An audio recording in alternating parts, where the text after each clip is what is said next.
An African View on Decolonization. Decolonize language, street names, culture, one's own behavior. These belong to the demands of German decolonize activists. But the discourse is often dominated by Eurocentric, post-colonial navel-gazing. African perspectives rarely play a role.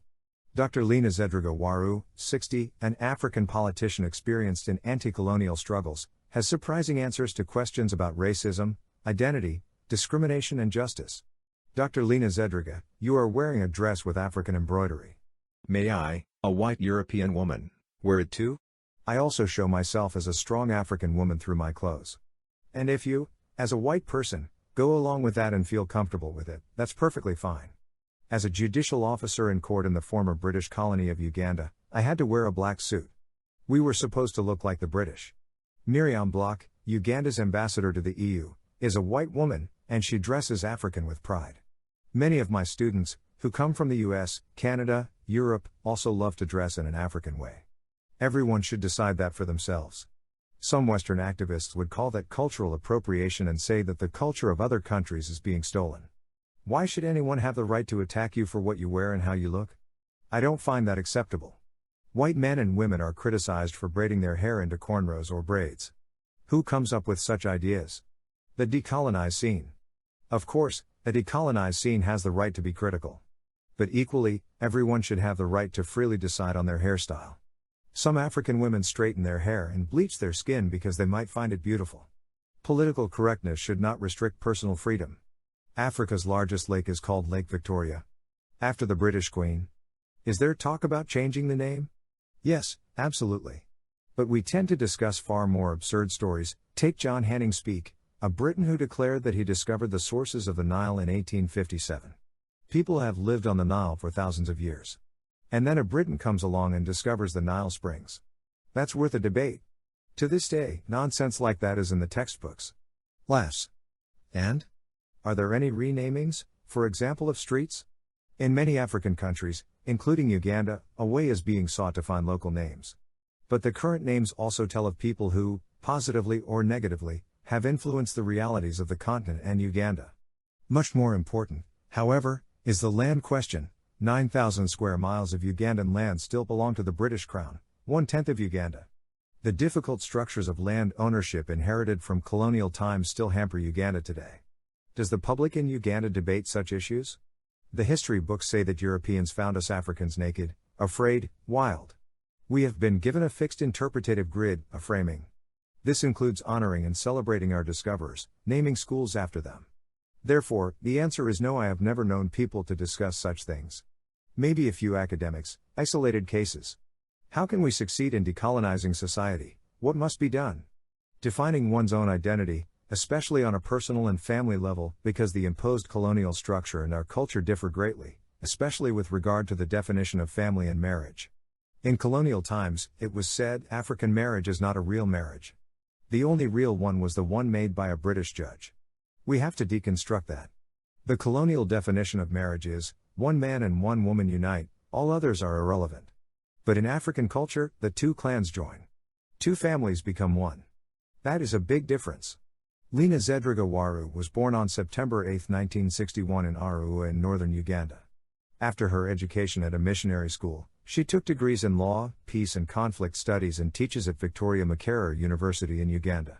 The lawyer campaigns for human and women's rights, fights against violence and corruption. She is the vice president of the Ugandan opposition party National Unity Platform. During the election campaign, she worked alongside presidential candidate Bobi Wine, for which she was imprisoned in November 2020. But that is only one social area, another is the form of government. Who governs, and how? One must know, traditionally, the elders rule in our society, the young are mainly responsible for security. The legal system inherited from colonial times provides for conflicts to be settled publicly by taking them to court. We call the process the knife, there is only right or wrong. We settle conflicts traditionally by talking. If wife and husband, mother and child quarrel, then the family decides. All those concerned are brought together. It is about overcoming individual goals and turning towards common ones, about establishing or restoring dignity. The colonial way looks like this: who pays the best lawyer? Who has the best connections? Laughs out loud. It's not about win-win, it's about, you lost. Pay up. Or go to jail. Is there a middle way between the traditional and the European? Yes. Very often. An example from Arua in northern Uganda. It was about a water source. 2 children, the girl 8, the boy 14 years old, were jostling at the tap. The stronger boy pushed the younger one away, hitting her. She died. Her clan took up bows and arrows and set out to burn the boy's village to the ground. The people were arrested. Our law is British, after all. I got the case on my desk as a lawyer and felt that was no solution. At my suggestion, the elders met on a football field next to the police station, negotiated and agreed, in the traditional way, on compensation. This is illegal under colonial law, but it settled the dispute. How does your political movement, people power movement, deal with this discrepancy between colonial law and tradition? We are striving for a gradual change. Because the official law does not correspond to the lived practice. Let's take the bride price. Paying a bride price is common in our country, but it is illegal. In my daughter's case, the groom's family came and paid the bride price. You can't just override the cultural practice. So let's call it a bride gift. It fits. Europeans would object that law and order must apply. But we can find an African way. Our lives are about collectivity. We are happier together. Ubuntu is what we call it, community. I am because you are. As long as you are, I am too. Don't African women suffer under the old, patriarchal structures? Many feminists think that African women are the most oppressed. No. Not all traditions are negative. However, colonialism eroded the position of women. Women were strong. They had the power because they ruled over food, livelihood. My mother had absolute control over the kitchen. We have lost that power center. Now men find access to pantries everywhere. This gives them freedom. They go out, drink, can have laundry done somewhere. They don't need the clan for that anymore. Do Europe and Africa encounter one another eye to eye? No, it's not even like the relationship with a big brother. It is a relationship of dependence. It is always about setting everything up for the benefit of the former colonial countries. Everything is based on that, even who governs in our countries, who becomes president. It's as if the mother always wants to know what the married daughter has in the pot and decides, today you don't cook meat.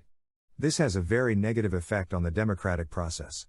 How do you assess the so-called development aid that we currently call development cooperation? Lina Zedriga shakes with laughter. Do you think it's just cosmetic? Yes. No matter what you call it. The dependency remains. You pay a kind of ransom. But it's actually about protecting ruling interests. Europe or the US, whoever, gives so-called aid, but they dictate how it is to be used, who makes the decisions, who gets the computers, the cars, etc. But Germany maintains good contacts with Uganda, doesn't it? Yes, recently the German ambassador visited the son of dictator Museveni, the head of the military and security services, those who kidnap and kill our people from the opposition movement and throw those like me in prison. You talked about military development aid. Last year, German development aid provided the Ugandan police with cameras, motorbikes, cars. I was arrested and beaten during the election campaign. The military vehicle that took me away came from development aid. It was labeled PRDP, Peace and Recovery Development Plan, largely financed by the EU and USAID. It was broad daylight, I could see that. The government of Yoweri Museveni, who has been president for 35 years, uses aid to oppress its own citizens? Just look at the presidential election campaign at the end of 2020, that was a disgrace, so much violence, more than 50 dead. Human rights were violated, the whole election process was militarized. People were thrown into the Nile, beaten with stones. Women were raped. During the election campaign, our presidential candidate Bobi Wine had to wear a bulletproof vest and helmet. Supposedly Museveni won with just over 50%. When I heard this, I was shocked. This result is fake, wrong, unacceptable. We are going to the East African court to prove that we won. How should the West react? It should condemn Museveni. Instead, they congratulate him on his obviously rigged re-election, his 7th term. First the Italian president sent congratulations, now even Angela Merkel. My heart is breaking. When development aid keeps dictators in power, should it be stopped? Yes, for now. And then the whole procedure has to be changed. As long as only a few people are involved in this kind of colonial transfer, it does not serve the general public. The alternative is better consultation with the people. So far, people are not asked what they really need. Can you give an example? Let's take a place in Karamoja, in eastern Uganda, very remote. There, women have to walk miles to fetch water. Then aid workers came and said, the people need a well, and they drilled one. The village was outraged. Instead of celebrating the gift of water from the colonial partnership, they destroyed the borehole at night. The people said, instead of talking to us, they are destroying our way of life. The women said, when we go to the water together, that is our most beautiful time of the day. That's not how it works, just saying, oh, the women are so miserable. No, they are happy. There is a lack of cultural sensitivity. What role does race play in Uganda? Race is not so much an issue, but the procedure from above is. Race comes into play when political spaces become polarized and a lot of propaganda divides the population of a country. In Uganda, this mainly concerns the conflicts between the northern and southern regions. So when I talk about racism, you don't first think of black and white but of tribes. Yes. The black-white level does not matter at all. Racism manifests itself in Africa in the form of differences between people from different regions and tribes. What should European countries do to find a fairer attitude towards Africa? Firstly, Africans and African countries are not a single bloc. Secondly, one should not approach it thinking what can we do for them. No. Do it with us. We need to reboot and rethink. Today it is all about hardware, i.e. roads, high-rise buildings, etc. But it is high time to work on the software, on the people, their education. How do you feel about terms like people of color? It's so unimportant. I am black. Even when I order coffee, I say please make the coffee as black as I am. I love my black skin color. I have many white friends. When I meet them, skin color is not our topic. Whether togetherness works or not does not depend on the color of the skin. If I met you at a party, could I ask where you were from? Of course. Ask about my roots, my identity. I am proud of it. In Germany, some POC don't like being asked about their roots. Oh, what a misfortune. Then there's an uncertainty about their identity. But I think these are personal problems that move a small minority. This interview was conducted by Marit Kulik. Berlin News in English.